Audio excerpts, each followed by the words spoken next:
como vão? Estamos aqui de volta com o nosso programa Saber Direito, nosso curso de Direito Civil Constitucional. Meu nome é Fábio Vieira Figueiredo, sou professor de Direito Civil e o tema da nossa aula hoje é Direito de Família. Direito de Família sob a luz civil constitucional.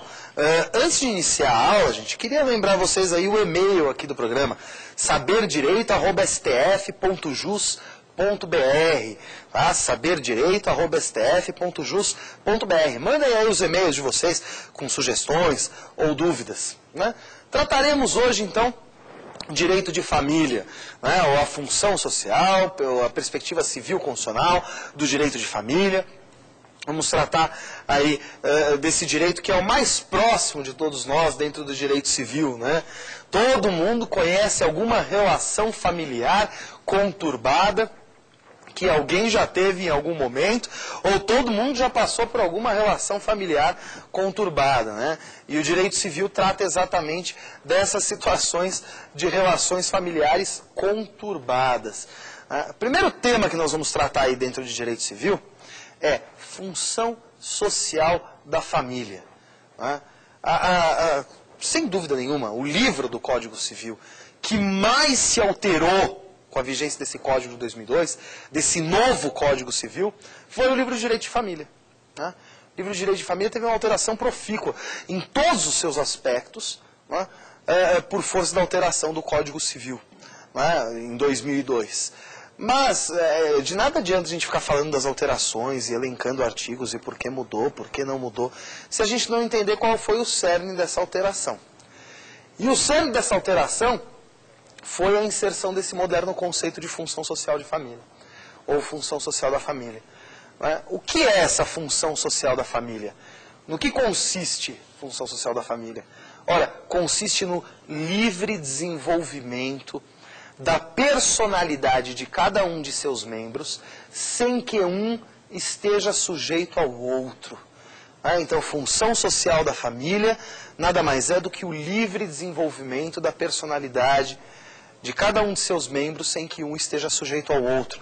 O professor Agostinho Alvim dizia, família é amor, né? E é exatamente dessa maneira que se dá. Família é amor. Onde existe amor, existe família. Onde existe sujeição, não é a família que existe. O que existe é o direito de família. Havendo sujeição, o que existe é o direito de família. Então, a questão aqui é a seguinte, gente. Será que a esposa está sujeita ao marido? O marido está sujeito à esposa? E os filhos estão sujeitos aos pais? Será que isso ocorre dessa maneira? A situação é de sujeição? Nós sabemos que o pátrio poder acabou com o Código de 2002. No Código de 2002 acabou o pátrio poder e ingressou a figura do poder familiar. E essa figura do poder familiar, isso eu quero que fique muito claro para vocês, é muito mais dever do que poder. É dever de sustento, guarda e educação. Não é poder, pura e simplesmente, é dever. Dever de sustento, guarda e educação dos filhos. Isso significa o poder familiar. Vamos imaginar aqui uma família comum de classe média dos anos 60, dos anos 70, anos 80, dependendo dos lugares do país, até 90. O marido chega em casa à noite, tá? Família assim, o marido, a esposa e 4 filhos. Tudo bem? O marido chega em casa à noite. Na hora que ele chega em casa à noite, ele está cansado. Porque ele trabalhou o dia inteiro. A esposa não fez nada. Ela cuidou dos 4 filhos só. Não fez absolutamente nada mais. Ela ficou em casa lá cuidando dos 4 filhos. E ele estava trabalhando. Ele chega em casa cansado. Aí no momento que ele chega em casa cansado, óbvio, ele já vai ter o terno para o dia seguinte devidamente engomado, os sapatos devidamente engraxados, o jantar está posto à mesa, e ele pode de maneira confortável jantar, e os filhos estão todos já lá no quarto, foram dormir porque o papai está nervoso, chegou em casa, precisa ser poupado, porque ele trabalha, a mamãe não faz nada, a mamãe só cuida dos 4 filhos, o papai trabalha. Aí começam a conversar durante o jantar, ela quer saber como foi o dia dele. Ela começa a perguntar, como foi seu dia? Meu dia foi mais ou menos. Não, mas me conta isso e aquilo outro. E ele fala, olha, para que eu estou cansado, eu não quero falar disso. Agora eu não quero conversar disso. E ela insiste, ele fala, não, chega, eu estou cansado, já falei, eu estou com dor de cabeça. Ela insiste até que ele dá uma de costa de mão no crânio da fulana e estampa no azulejo da cozinha. Tá tudo certo. Lembra lá, O homem é o senhor da sociedade conjugal, detentor máximo do pátrio poder. É o chefe, é assim que constava no Código Civil de 1917, ou de 16, como preferirem. Então, enfim, homens e mulheres, com a vigência da Constituição de 88, a gente já falou disso numa aula anterior nossa, desse mesmo curso. Homens e mulheres, na vigência da Constituição de 88, marido e mulher, eu estou falando, são iguais. Ora, a lei fala, homens e mulheres são iguais perante a lei. A Constituição diz isso. Aí tinha o Código Civil de 17 que dizia, o homem é o senhor da sociedade conjugal, detentor máximo do pátrio poder. Gente, hoje em dia, se uma das senhoras aqui casadas chegar em casa hoje e falar assim, eu fui lá hoje assistir o programa, o Saber Direito. Estava o professor Fábio, nossa, mas que chato, não aguentava mais ouvir ele falando de direito de família. E o marido da senhora fizer assim, chega. Isso é causa de pedir próxima para uma ação de separação judicial litigiosa com pleito indenizatório. Com ruptura do dever de mútua assistência do artigo 1566, inciso 3 do Código Civil. Então percebam como a situação se altera.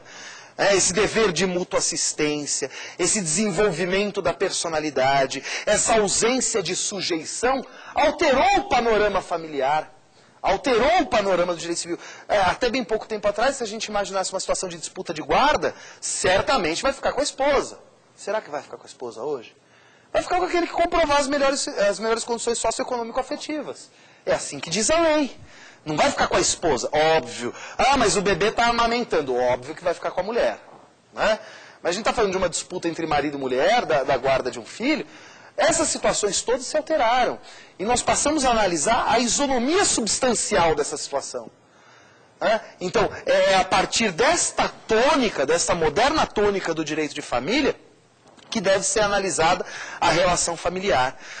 Sob pena da gente incorrer em graves problemas que vão passar aí próximo da agressão à legislação, mas muito mais do que isso, muito mais perto da agressão à ordem pública instalada.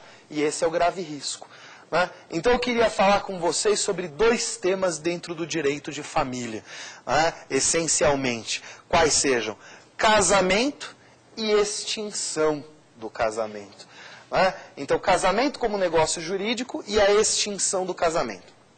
Nós dissemos, na nossa primeira aula, tratamos na nossa primeira aula desse curso, sobre defeitos do negócio jurídico. Na segunda aula tratamos de defeitos do negócio jurídico. E falamos da inexistência, da nulidade, da anulabilidade e da ineficácia do negócio jurídico. Casamento, gente, nada mais é do que um contrato.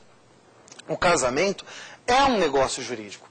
E sendo um negócio jurídico, por óbvio que ele pode padecer dos mesmos defeitos do negócio jurídico em geral. Um casamento pode ser, portanto, inexistente, um casamento pode ser nulo, um casamento pode ser anulável, um casamento pode ser até mesmo ineficaz. Mas aí nós vamos substituir essa ineficácia por irregularidade. Então, da mesma maneira como a gente analisou lá, a inexistência, a nulidade, a anulabilidade, a ineficácia do negócio jurídico em gênero, nós vamos analisar agora inexistência, nulidade, anulabilidade e irregularidade do casamento. Tá claro? Então, inexistência, primeiro. Em que situações o casamento é inexistente? Ora, vamos lembrar dos elementos essenciais de existência do negócio jurídico? Vontade humana, idoneidade objetiva e finalidade negocial. Estes são os elementos essenciais de existência em gênero do negócio jurídico. E para o casamento? A vontade humana não pode faltar nunca, gente. Então tem de ter vontade humana. Se não teve vontade, o casamento é inexistente. No entanto, os outros dois elementos são distintos. Então, para que um casamento exista, é necessária a vontade humana, é necessário que haja formalidades intrínsecas legais. Então, as formalidades legais, que em regra são elementos essenciais de validade, para o casamento são elementos essenciais de existência. Se não houver uma formalidade intrínseca legal, o casamento é inexistente, se faltar a formalidade intrínseca legal. E a diferença de sexos. Não é? O João pode casar com o José? Infelizmente ainda não pode. Não adianta o João querer casar com o José porque ele não vai poder. Isso é um requisito essencial de existência, gente, previsto na Constituição. E não adianta, por mais que se queira falar, relação homossexual, constitui família, união estável. É impossível isto hoje no Brasil por impedimento constitucional expresso. A diferença de sexos é um elemento essencial de existência do casamento.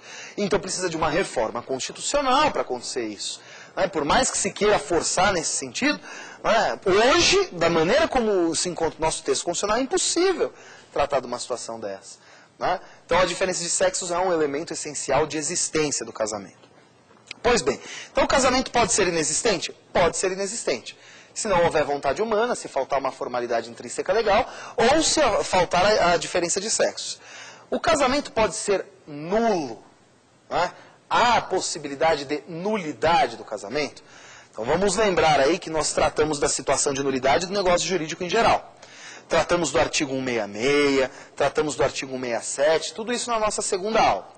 E lá quando tratávamos do artigo 166, do artigo 167, eu pedi aos senhores todos, a vocês aí de casa, que fossem lá do 166 até o 1521 e do 1521 até o 1548, para ver as situações de nulidade do casamento.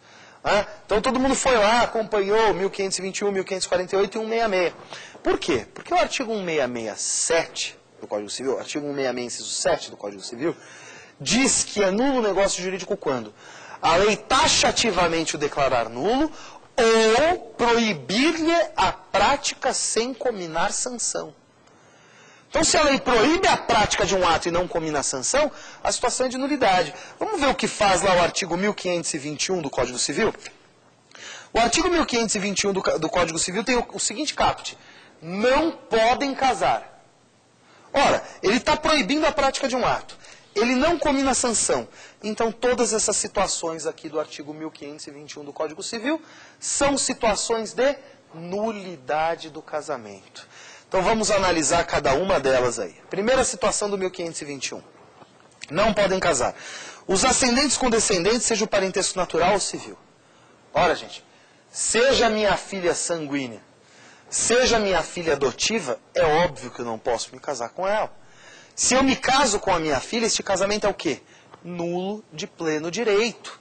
Porque há um impedimento previsto aí no artigo 1521 do Código Civil. Tudo bem?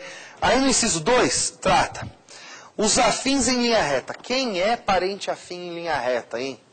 Quem é afim em linha reta, gente? Afim em linha reta é a sogra, o sogro, o enteado, a enteado, o padrasto, a madrasta. Estes todos são parentes afins em linha reta. E perceba que esse parentesco por afinidade em linha reta impede o casamento. Então, isso é muito importante. Este parentesco para fins de impedimentos matrimoniais, ele jamais se extingue. Então, ainda que a minha esposa venha a falecer, eu jamais vou poder me casar com aquela que foi minha sogra. Então, percebam, o parentesco por afinidade na linha reta jamais se extingue para fins de impedimentos matrimoniais. Tá legal, gente? Olha lá como é que diz o inciso 3 do artigo 1521. O adotante com quem foi cônjuge do adotado e o adotado com quem o foi do adotante. Óbvio, se eu adotar um rapaz para ser meu filho, que já foi casado, isso pode acontecer, ele já foi casado, eu posso algum dia me casar com aquela que já foi esposa dele? Claro que não. O adotante não pode se casar com a pessoa que já foi cônjuge do adotado. Assim como ele não pode se casar com aquela que já foi minha cônjuge. Porque aquela que já foi a minha cônjuge é madrasta dele. Ou foi madrasta dele um dia, se esse parentesco jamais se extingue. E aquela que já foi cônjuge dele, já foi minha nora. Então há parentesco por afinidade na linha reta. Então é impossível esse casamento. O inciso 4 fala: os irmãos unilaterais ou bilaterais e demais colaterais até o 3º grau, inclusive. Olha, irmãos unilaterais ou bilaterais. Irmão unilateral é aquele que é irmão só por parte de pai ou só por parte de mãe. Óbvio, não podem se casar.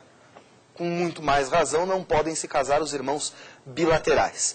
E aqui tem aquela figura do parentesco